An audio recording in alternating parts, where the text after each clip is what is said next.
Nat, menurut gue hati-hati buat orang-orang yang kebiasaannya masih belum tidur di jam 1 jam 2 pagi. Karena itu kan jam-jam rawan banget kan.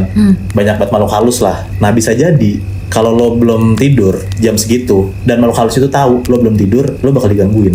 Nah kejadian ini dialamin sama ada satu orang cewek namanya Tari, sebut aja ya. Dia tuh lagi nginep di rumah temennya namanya Sarah. Nah Tari ini nginep di rumah Sarah karena mereka tuh ada deadline tugas yang harus dikerjain dan diberesin itu tuh pagi dikumpulinnya. Nah pas jam 1 jam 2 pagi itu pas Tari lagi ngerjain tugas, tiba-tiba Sarah nyamperin Tari.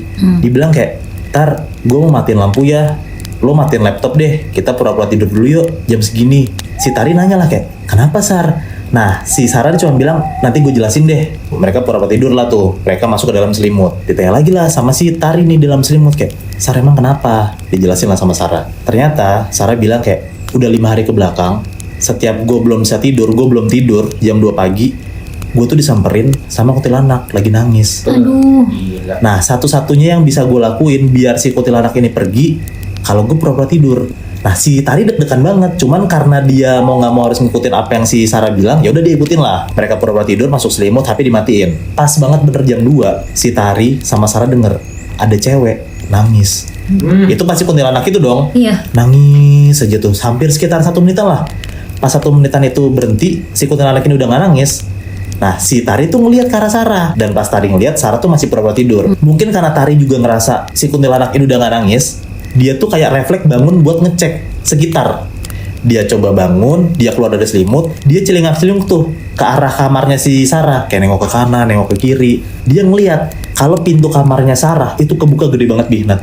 Padahal sebelum tidur itu udah ditutup rapet. Pas dia nengok ke arah pintu yang kebuka gede itu, Tari tuh denger ada suara cewek itu nangis lagi. Nangisnya itu asalnya dari pintu yang kebuka.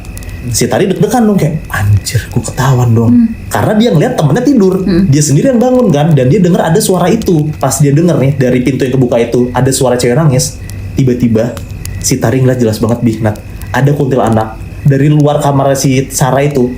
Dia ngerangkak kenceng banget masuk ke kamar Sarah, dan dia masuk ke dalam kolong kasur si Sarah. Anjir. Muibi. Iya. Ada satu sekolah Katolik di Jakarta yang kalau misalkan murid-muridnya tuh udah malam, kayak udah maghrib sampai malam gitu belum pulang, mereka tuh suka ketemu sama sosok penunggu sekolahnya. Wow. Dan biasanya mereka tuh manggil itu dengan sebutan si pincang. Oke. Nah jadi ada satu cerita, ada perempuan murid sana juga, namanya kita sebut aja Agatha ya. Agatha ini tuh anak OSIS dan dia tuh lagi nyiapin untuk MOS di sekolahnya dia. Jadi dia harus di sekolah sampai malam lah. Nah di malam itu si Agatha tuh kebetulan lagi mens dan dia harus ganti pembalut sekitar jam 7-an malam.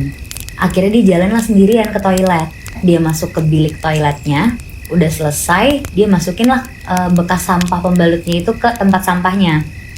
Nah selesai dari situ dia langsung keluar dari bilik toilet, dia langsung ke depan kaca toiletnya. Nah jadi posisinya itu tuh ini tuh kaca wastafel, di belakang tuh bilik yang tadi dia masuk, kebayangkan. Nah si Agatha tuh ngeliat Muibi dari pantulan kaca itu, di biliknya dia tadi itu kayak ada yang ngintip dia gitu. Dan kayak kelihatan matanya doang gitu. Karena tuh pintunya tuh agak kebuka dikit tuh di bilik dia tadi. Nah karena si Agatha penasaran, akhirnya dia mau masuk lagi lah ke bilik itu. Dia bukalah biliknya. Pas dia buka, beneran gak ada siapa-siapa Muibi. Tapi tempat sampahnya dia itu tuh isi-isi sampahnya udah berserakan di lantai. Oh shit. Nah ngelihat itu dia panik banget kan, karena kan terakhir dia keluar tuh sampahnya masih rapi-rapi aja kan. Dia langsung cepet-cepet lah keluar dari toilet itu. Nah untuk jalan ke ruang OSIS dia tuh harus ngelewatin kayak lorong panjang dulu. Terus abis itu dia jalan lah di lorong itu. Dia jalan cepet-cepet, tapi dia tuh ngerasa dari belakangnya dia kayak ada yang ngikutin gitu. Dan gak cuma itu, ditambah dia ngedenger ada suara laki-laki berat banget, kayak lagi terengah-engah gitu. Kayak suaranya tuh kayak Anjir. Terus abis itu si Agatha kan kaget ngedengernya. Akhirnya dia langsung nengok lah ke belakang. Pas dia nengok ke belakang Muibi, dia ngeliat ada sosok laki-laki, badannya kurus banget, dia nggak pakai baju dan dia jalannya pincang. Ngikutin si Agatha. Ngikutin si Agatha cepet banget. Dia berusaha ngikutin si Agatha, ngejar, tapi sambil dia jalan kakinya tuh pincang gitu.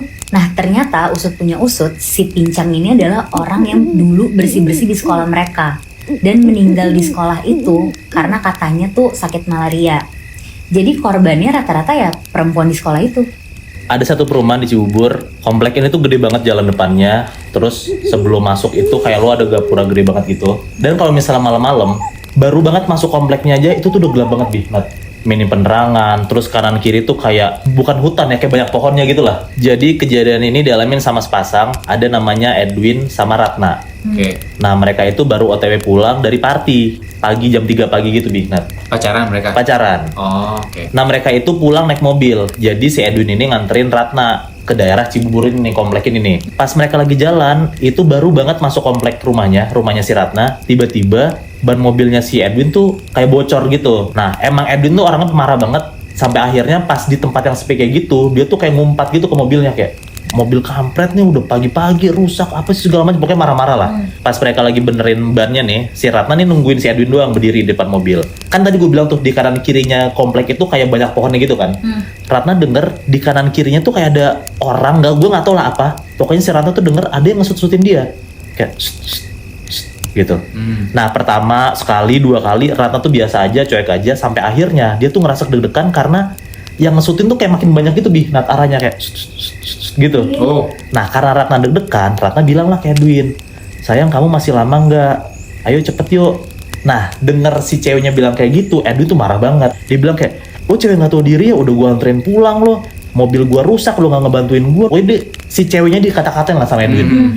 Nah tapi si Ratna ini nggak bilang ke Edwin kenapa si Ratna tuh minta Edwin tuh buat buru-buru. Iya. Jadi dia nggak bilang lah kalau dia tuh disut-sutin. 1-2 menit setelahnya, tiba-tiba Edwin marah lagi. Karena dia tuh ngerasa ada orang yang masuk ke mobilnya dia. Kalau misalnya ada orang yang masuk ke mobil, kan dia berasa pasti mobil kayak druk gitu kan. Iya. Nah Edwin posisinya lagi ganti ban serep. Marahlah dia ke Ratna, karena dia nyangkanya yang masuk itu Ratna.